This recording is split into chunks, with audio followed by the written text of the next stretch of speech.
Sébastien Lecornu, ministre des Armées. Monsieur le ministre, face à des menaces multiformes, l'Europe doit se réarmer. Plus aucun dirigeant européen ne conteste ce constat. Le sommet informel de ce 3 février l'a démontré. La France n'a pas à rougir en matière de défense. Son armée et son industrie de défense en témoignent. La question qui s'impose cependant, comment mieux coopérer dans le cadre européen?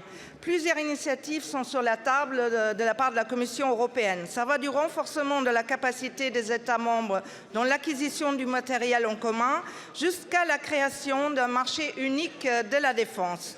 Soutenir l'acquisition de matériel commun est louable en vue de maximiser le tronc commun de notre défense et aller vers la standardisation. Mais Monsieur le ministre, comment garantir que les fonds européens profitent tout d'abord à notre base industrielle et technologique de défense européen et faut-il aller vers un marché unique? Mais l'Europe de la défense se bâtit aussi sur des coopérations bilatérales. Le char du futur, le MGCS, destiné à remplacer les chars Leclerc français et le Leopard 2 allemand, a franchi une étape essentielle le 23 février après la signature du pacte d'actionnariat de la société MGCS par KNDS Allemagne, KNDS France, Rheinmetall et Thales.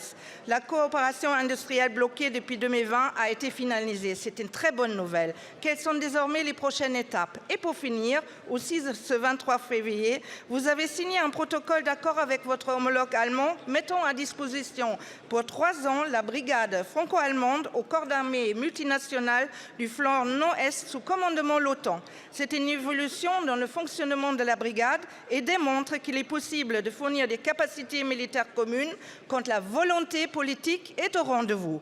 Monsieur le ministre, quelle sera la fonction opérationnelle de la brigade dans ce contexte? Je vous remercie. Merci beaucoup, Madame la députée. La parole est à Sébastien Lecornu, ministre des Armées. Merci beaucoup, Madame la présidente de l'Assemblée nationale, Mesdames, Messieurs les députés. Madame la députée, donc 3 questions en une. Je vais peut-être démarrer par la dernière question. Médiatiquement, on parle beaucoup de la question des 2% de dépenses dans le cadre de l'Alliance Atlantique du PIB pour nos efforts de défense. La France y est. Mais de plus en plus, il va falloir parler des contributions militaires réelles à l'Alliance, c'est-à-dire le nombre de bateaux, le nombre de brigades, le nombre d'avions qui sont effectivement disponibles pour exécuter les différents plans de défense.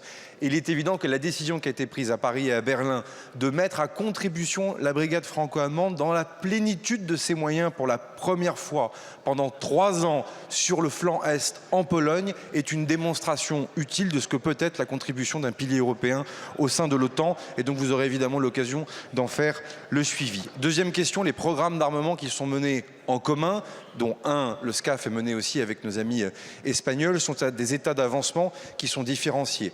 Là, on a un démonstrateur qui est en cours de conception pour le SCAF, successeur du Rafale dans une période très éloignée, 2040-2050.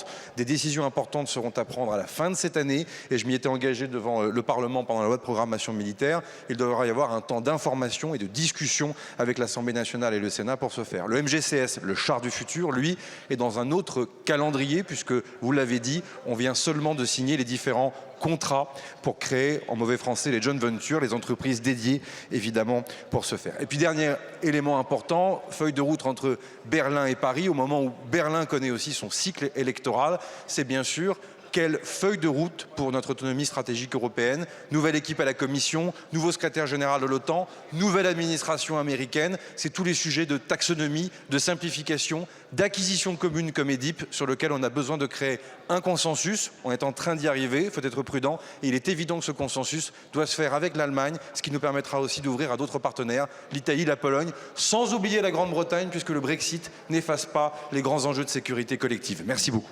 Merci beaucoup, Monsieur le ministre. La parole est à Monsieur Max Mathiasin pour le groupe Lyot.